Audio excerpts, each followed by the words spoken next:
I'm sitting at my computer and I'm crying. And I'm crying because I'm reading stories of kids as young as 4 and 5 years old. They're walking every single day to collect dirty water. Water that ends up killing their brothers and their sisters. And I'm sitting there thinking, what if that was me? Imagine collecting water for them. They die from waterborne disease, and I find out it was the water that I got them that killed them. Now, at 19, I realize that's not my story, but the fact that it's some other young person's story in our world made me want to do something. And I'll never forget 2 numbers I saw. 1, 900 million people in our world still don't have access to clean water. The second number, in 2008, we were spending $50 billion on bottled water. Today, it's $100 billion. What if you could combine the 2 extremes and sell a bottle of water that gives 100% of the profit to funding water projects? And in 2008, my best mate, my girlfriend and I, we founded Thank You. A bottle of water that gives 100% of the profit. And to be honest, we didn't know if you could call a brand or a product Thank You. I'll never forget our first pitch. It was to the largest distributor of beverages in our country in Australia. But we got told by our factory manager, you'll never get in. They work for the largest beverage companies in the world, and so they're not going to take you. The way the industry works is you start small, you prove your model, and you work your way up. And maybe one day a group like that will be interested. When he told us that, we nearly canceled the pitch, but then we had this thought. And it's a thought that's turned out to be probably the most valuable thought we've ever had. But what if it worked? What if they said yes? And 1 hour into the pitch, they say yes. The director says, I'm going to take 50,000 units from you. How quick can you get it to us? That was the day we learned that impossibility is only someone's opinion, not a fact. For the next 3 years, every single retailer in our country says no. We get knockbacks. We have 2 copyists. We have 1 go out and say, yeah, we're going to stock you. And 3 weeks before the launch, when we've got production ready, they pull the launch. Other deals with major retailers, we get down to the last minute and big brands would sweep in and do their deals. And for 3 years, we felt like failures. And for 3 years, we felt like this dream was impossible. But we couldn't walk away from the thought, but what if it worked? Who says we have to do things the way they've always been done before? And we did that the day we launched this. It was a video on YouTube and it said, hey everybody, 2 weeks from today, we're presenting to 7-Eleven Australia.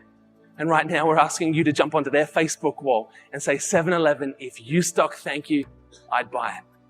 The clip goes viral and people start singing and dancing and rapping and uploading their videos onto the 7-Eleven Facebook wall, and it worked. They said yes, and at year 3, we land our first major retail deal. And they say when your idea works, you should scale it. So we did.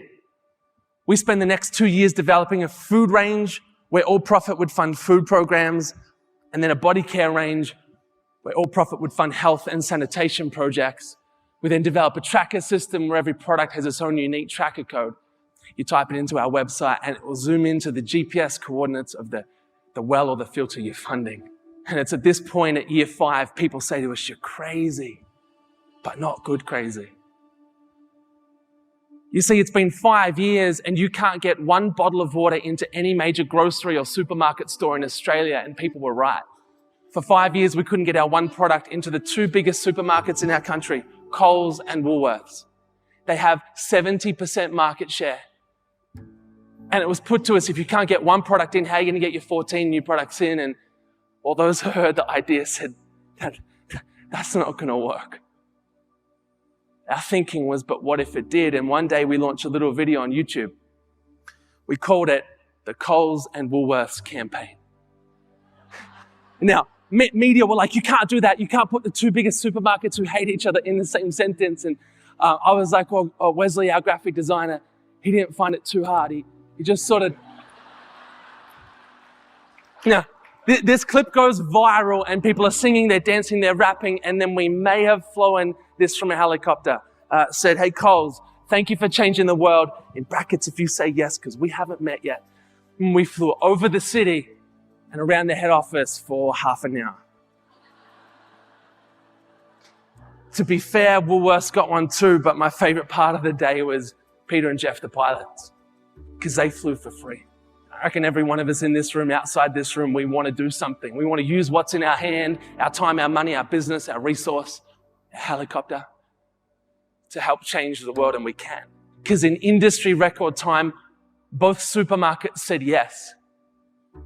Product hits the shelf 1 month later, and what was 14 products is now 55 products on the market, including our new range of diapers, not nappies, that funds infant and maternal health projects. Of our 55 products, most are number 2. Some are ranked number 1 in the industry, outselling every global competitor. But my favorite number is this one. The 755,000 lives impacted currently in our projects in 17 countries.